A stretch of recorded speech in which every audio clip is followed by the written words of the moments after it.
कानी बहू। किशोरी लाल जी के बेटे राघव की शादी की बात जगह जगह चल रही थी, लेकिन किशोरी लाल जी को कोई लड़की पसंद ही नहीं आती थी। और उसकी एक ही वजह थी, किशोरी लाल जी का लालची होना। उनको लड़की वालों से मोटा दहेज चाहिए था और इसी चक्कर में एक दिन वो एक बहुत पैसे वाले के घर अपने बेटे का रिश्ता लेकर पहुंचे। उस आदमी का नाम था ओम प्रकाश। देखिए किशोरी लाल जी, मेरी एक ही बेटी है और मेरी सारी संपत्ति जायदाद सब कुछ मेरी बेटी नैना का ही है। पापा, नाम से लगता है बहुत खूबसूरत होगी। कितना अच्छा नाम है ना, नैना। ओ, वैसे बात तो सही है आपकी। अब इतना पैसा है, जमीन जायदाद है, इकलौती बेटी, आप भी क्या करेंगे? सब कुछ उसे ही देंगे ना। बिल्कुल ठीक पहचाना आपने। बस बेटी की शादी और सारी जायदाद उसके नाम। पापा, बिना देखे हाँ कर दीजिए ना। इतना अच्छा रिश्ता फिर कहाँ मिलेगा? माला माल हो जाएंगे हम। मैं अपनी बेटी को बुलाता हूँ। अरे नहीं नहीं नहीं नहीं, आपकी बेटी का नाम नैना है, सुनकर ही लगता है बहुत सुंदर होगी। रहने दीजिए अंकल, मैं तो आपकी बेटी के नाम से ही इतना खुश हो गया हूँ कि उसे बिना देखे शादी करने को तैयार हूँ। अब तो मैं उसका चेहरा सीधे शादी के बाद ही देखूंगा।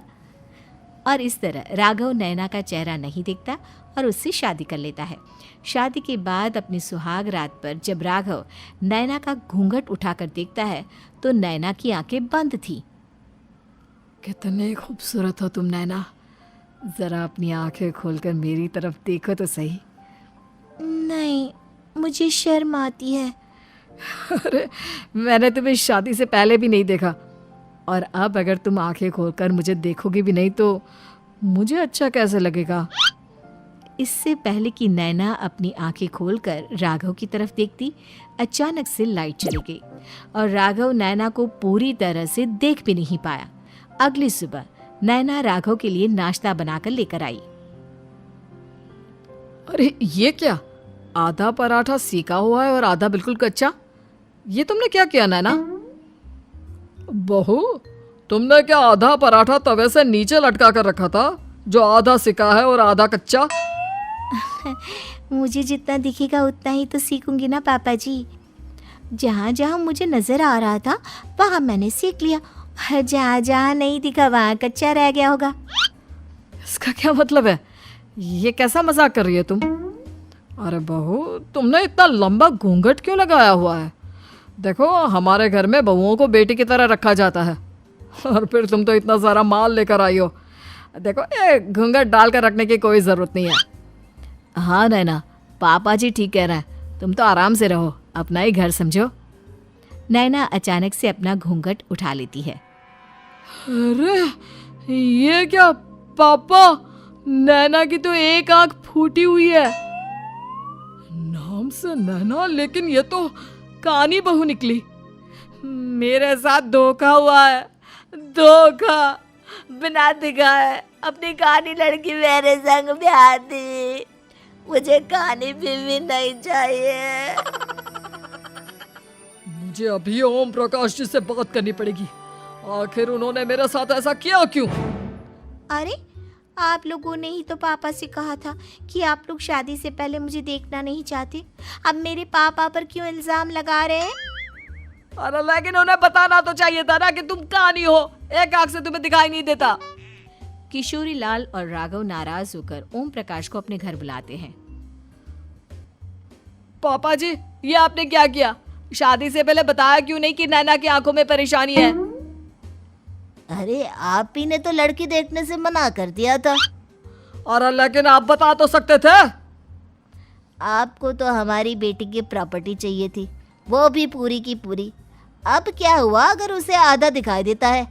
प्रॉपर्टी तो आपको पूरी मिल गई ना। अरे ये क्या बात हुई?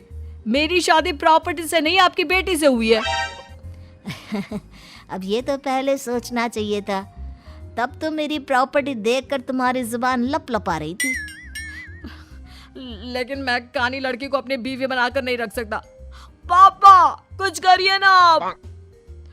हाँ, करता हूँ। देखिए ओम प्रकाश जी, आप हमारे साथ ऐसा नहीं कर सकते। और तुम देखो, अगर तुमने मेरी बेटी से शादी तोड़ी ना, तो जो भी प्रॉपर्टी मैंने तुम्हें दी है वो तो पूरी की पूरी वापस ले ही लूँगा, और आधी प्रॉपर्टी तुम्हारी भी लूँगा। अरे मेरी आधी प्रॉपर्टी भला क्यों लेंगे आप? इसलिए क्योंकि मेरी बेटी को आधा नजर आता है और उसकी नज़र अभी तक तुम्हारी आधी जायदाद पर ही पड़ी है। अब तुम उसे घर से निकालोगे तो कुछ तो लेकर जाएगी ना। और अगर हम आपकी बेटी को अपने घर की बहू बना कर रखे तो? तो तुम्हारी पूरी प्रॉपर्टी तुम्हारी ही रहेगी, और जो मैंने तुम्हें दिया है ना, उसमें से बस मैं आधा लेकर जाऊंगा। अरे लेकिन अब आप अपनी दी हुई प्रॉपर्टी में से आधी वापस क्यों लेकर जाएंगे? अगर मैं आपकी बेटी को अपनी पत्नी बनाकर रखने को तैयार हूं तो? इसलिए ताकि भविष्य में अगर तुम मेरी बेटी को धोखा दो तो उसके पास कुछ तो रहे जो पति का हो।